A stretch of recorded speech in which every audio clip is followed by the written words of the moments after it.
Now, I didn't have high hopes for this movie, but you know what? It surprised me.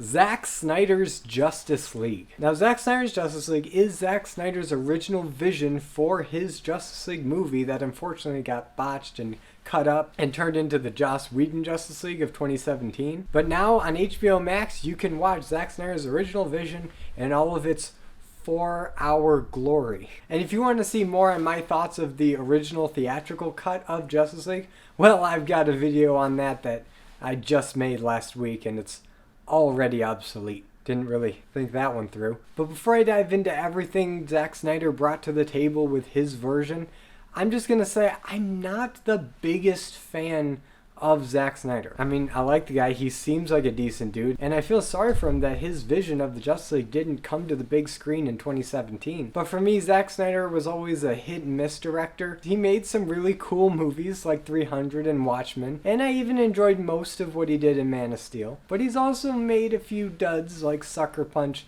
and Batman v Superman. So I was a little nervous what might happen when you give that director unlimited creative control over a property. But to Zack Snyder's credit, he turned out a pretty epic movie. And I'm just gonna say this right out of the gate, I don't care that it's 4 hours long. That might turn some people off to the idea, but not me. I mean, I sat through Gone with the Wind a few times, and that's 2 minutes shy of 4 hours. And you've also got those great biblical epics like the Ten Commandments and Ben-Hur, and those are well over 3 hours. And heck, even Titanic, the highest grossing movie of all time at one point, was over 3 hours long. So runtime really doesn't bother me as much as pacing does. If you have a well-paced movie with a lot of action and a lot of interesting character beats and things are happening, the plot is progressing, a 3 to 4 hour movie doesn't seem all that long. And Zack Snyder nails this with Justice League. You don't really feel the 4 hours. Sure, there are a couple moments where it gets a little slow and indulgent, and there is a lot of slow-mo in this movie. And I think if he cut down on the slow-mo in some scenes, it would have made that runtime a bit shorter. But it doesn't really feel like 4 hours. It feels like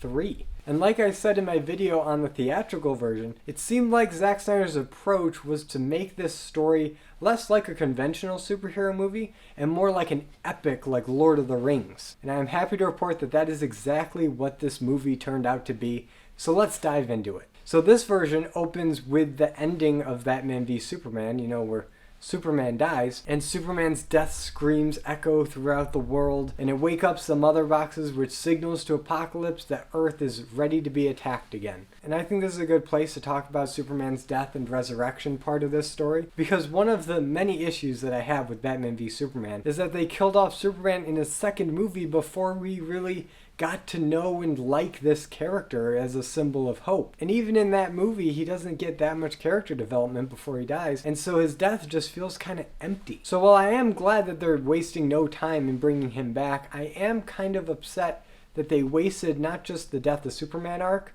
but also the Doomsday arc in Batman v Superman. But this is not a Batman v Superman review, it's a Justice League review. So how did they handle the whole resurrection thing? It still feels kind of rushed. The specific scene where they bring him back from the dead is done a lot better, and it sets up Flash's whole time travel ability in miniature that he is going to use later on in the movie, so that's cool. I also think that the whole deliberation and different points of view for whether to bring him back to life is handled a lot better. But what still kind of bothers me is that when Superman is born again, the movie, even with its extended runtime, offers very little time with Clark Kent and Lois Lane and Martha in Kansas. And really the scenes that we saw of that in the Whedon cut are still the only scenes in this cut, but just extended a couple minutes for added context. But even so, there's not a whole lot of personality or growth that we get to see with Superman, and I still think that's kind of disappointing, but I don't know how they really could have done that better given the circumstances of having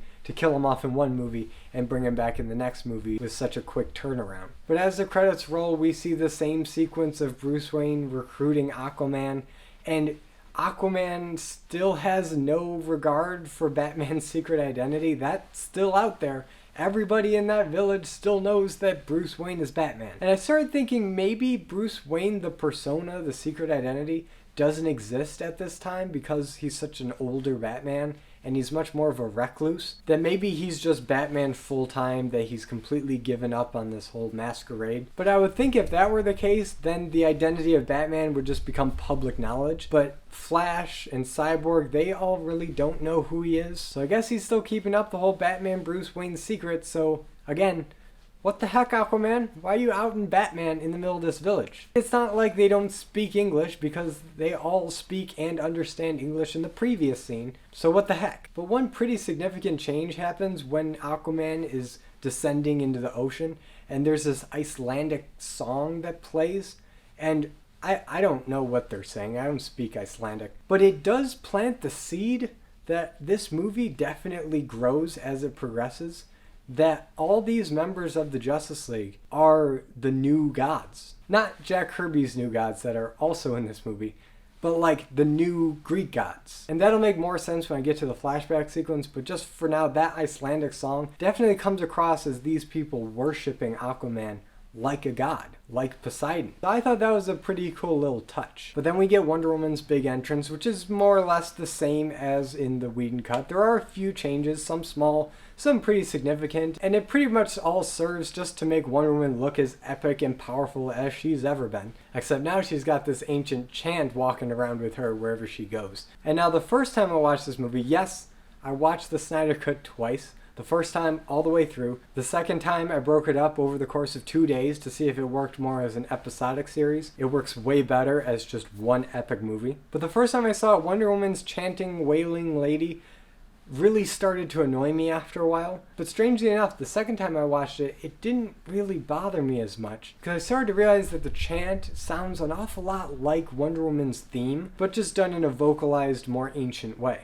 And from here, the rest of the movie kind of follows more or less the same beats as the theatrical cut. So I'm going to jump around a little bit and just point out some of the things that were changed or that I found interesting in this version in particular. So Ryan Choi is in this movie. He's the third Atom, I believe. Maybe they were setting him up to be the Atom in Justice League Part 2. And if that's the case, I'd love to see where they take him. But here he's just a scientist that works with Dr. Silas Stone, Cyborg's dad. But they don't really do much with him, but that is a nice little Easter egg for maybe things to come. So now let's talk about this flashback sequence. So Wonder Woman explains to Batman, not walking in a park by the lake this time, but actually helping Batman try to make this troop carrier thing fly.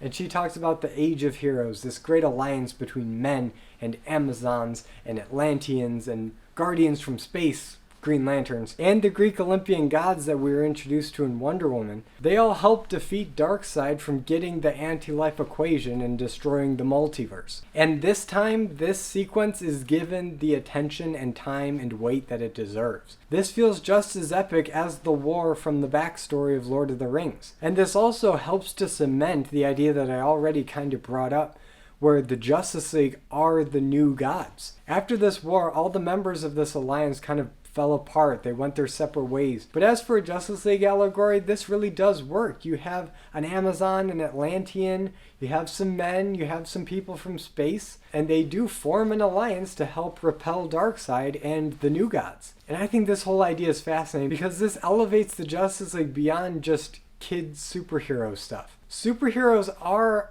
our modern day mythology. That's where we get our epic stories and myths from. Most people don't remember the stories of Hercules or Perseus, but people all know the stories of Batman and Superman. And I was so happy to see Zack Snyder and DC take this approach with the Justice League. An approach that has been explored in the comics, but something that we really haven't seen in any of the movies. But anyway, Barry and Cyborg get a lot more character development in this version. And while Barry is more or less the same Barry Allen that we saw in the Joss Whedon version, he is a bit less irritating.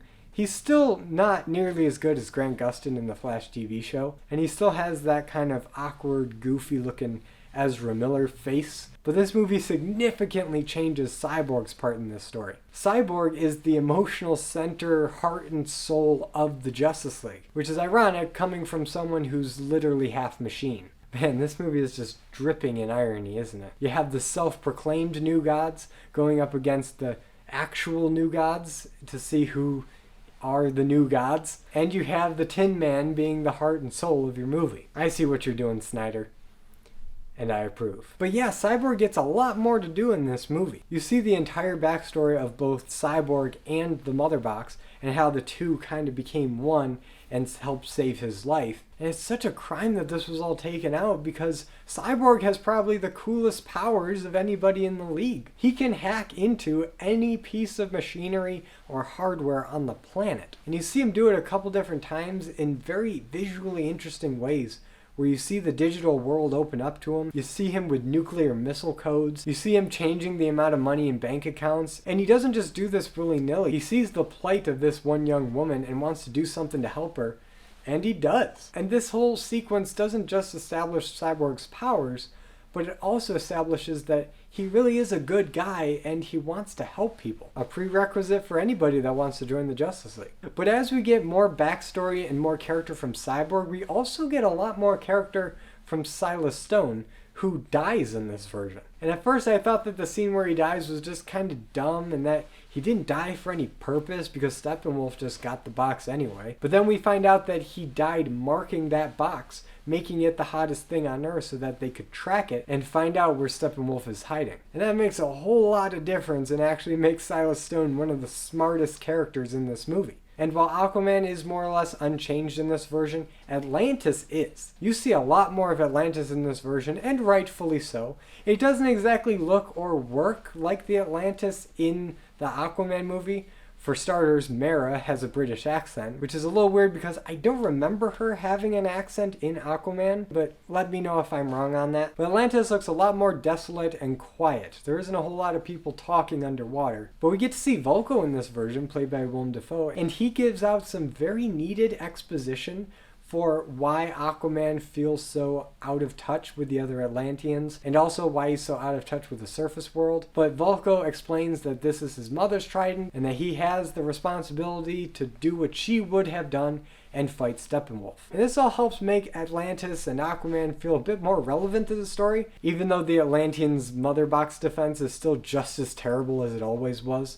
Steppenwolf still just comes in, kicks the crap out of everybody, and leaves. Although Mera does get to use a very sick move that she uses a little in the comics, where she starts sucking all the water and blood out of Steppenwolf, forcing him to just drop her and knock her out. And that was really cool to see, and I'm glad they threw that in there, because that is just one of the most visceral techniques that Mera has ever done. Because really, if you were Mera in that situation and you're about to die at the hand of a giant hammerhead shark in armor, you would have done the same thing. Oh, and I guess Starro's in this movie? You know, Starro the Conqueror, the starfish that invades the planet and sucks onto your face and, you know, mind controls you. This may be a stretch, but to me, the little robot things that latch onto his captive's face and projects all of their secrets, that does look kind of like a Starro, doesn't it? I guess this is a good time to bring up Steppenwolf, and yes, he is still the main villain of this story. If you're expecting us to be the Dark Side show, this is not it. This is still Steppenwolf's movie, and unfortunately, just by the nature of Steppenwolf being a glorified henchman, you can only make him so interesting, and they definitely try their hardest at it. But when you know Darkseid is just around the corner, you can't help but feel like Darkseid would have been cooler. But Steppenwolf, the giant armored hammerhead shark, isn't too bad a villain in this version. His general appearance and armor is a lot better than what we got in the last one. He's far more intimidating. I like the fact that his armor is made up of all these individual spikes that move at his command. And the scene where he flexes and breaks all the arrows is very memorable. But what makes this version of Steppenwolf work better as a villain is that we spend a lot more time with him and Desaad, who's kind of like the advisor to Darkseid, and Darkseid himself. We see him interact with these people, and we understand more of his predicament. He is the banished one. He's got a lot of shame to deal with, and he owes Darkseid 10,000 worlds. And he believes that if he can deliver Darkseid Earth, then Darkseid can come in and get the anti-life equation that he's always wanted, and maybe Steppenwolf can join the new gods once again. And this all helps to make Steppenwolf a much more interesting villain, even though he is still just Steppenwolf, the henchman, to an even cooler villain that might be coming someday? I don't know. And that's pretty much everything that stood out to me with Zack Snyder's Justice League. And I know that there's some stuff I forgot, like Superman's costume, and I don't really have a strong opinion one way or another with it. It is cool that it references the comics, but it doesn't really change much. It's still Superman, just in black. I still have some stuff to say on the epilogue. But as for the story proper, if it ended with that second to last chapter with the defeat of Steppenwolf, I would have had nothing but great things to say about this movie. It was thoroughly enjoyable, it was epic in scale, epic in scope, it was paced well, and aside from Superman not having a whole lot of character development, which, if we're being honest, is pretty par for the course at this point, it fixed pretty much every problem I had with the Whedon cut. But then the epilogue had to happen. And that's when the cynical side of my brain started to kick in. Now I would say the epilogue is done pretty well. About half of it is just seeing all the different characters wrapping up their individual story arcs. But then it cuts from wrapping things up to, what was it Cogsworth said in Beauty and the Beast? Promises you don't intend to keep? Yeah, that's it.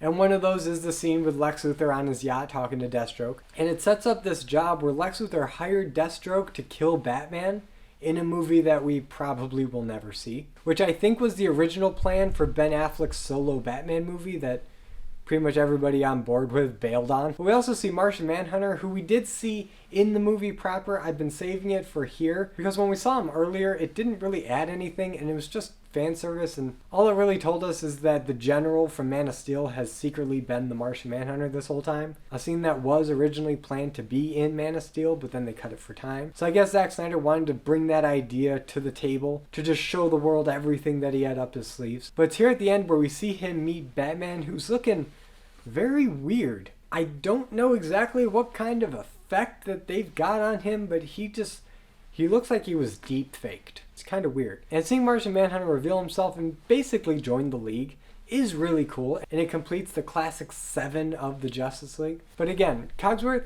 promises you don't intend to keep? Yeah, I don't see this going anywhere in the future. And even though I am a hardcore Martian Manhunter fan, don't tease him if you're not going to deliver the goods. And the last big thing I want to talk about in this epilogue is the nightmare sequence making another return. Now, you guys all remember the nightmare sequence from Batman v Superman.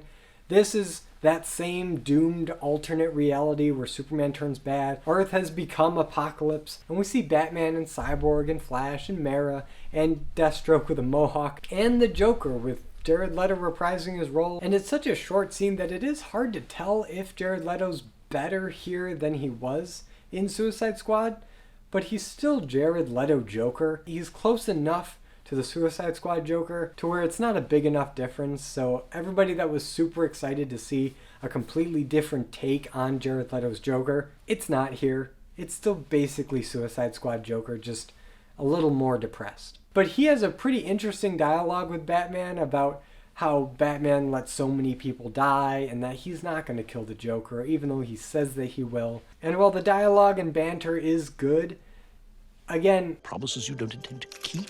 Exactly. Stop teasing it if we're not going to get it. But who knows? It's a miracle Zack Snyder released this cut, and if this is popular enough with audiences, maybe he'll start production on the sequel. I don't know. I would be very interested to see where he takes this, and if it is another 4-hour movie, so be it. I enjoyed this 4-hour movie, and I have a feeling a lot of other people did too. But who knows? Zack Snyder seems to be pretty done with the DC Universe. But if there is a chance that he comes back to finish this grand opera that he's crafted, I'm here for it. And before I go, I just want to bring up one more thing.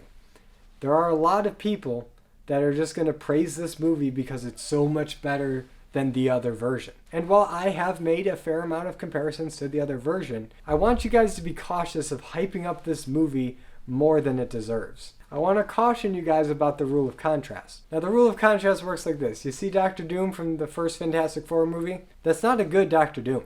But now look at this Doctor Doom from the newest Fantastic Four movie. Not a good Doctor Doom. Now look at the first Doctor Doom again. He's looking like a pretty good Doctor Doom.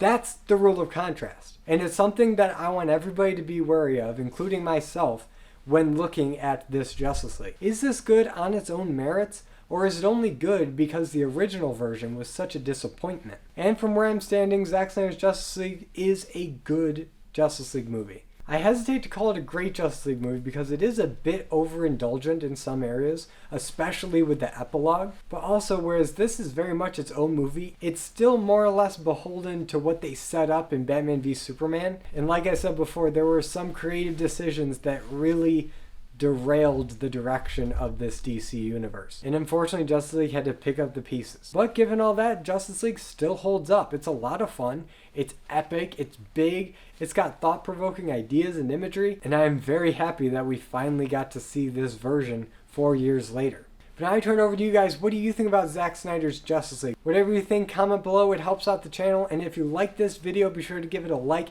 and subscribe for more content. And hit the notification bell to be notified every time I upload a video. And as always, I'm Colby. This is my nerdy talk. And I'll see you in the next video.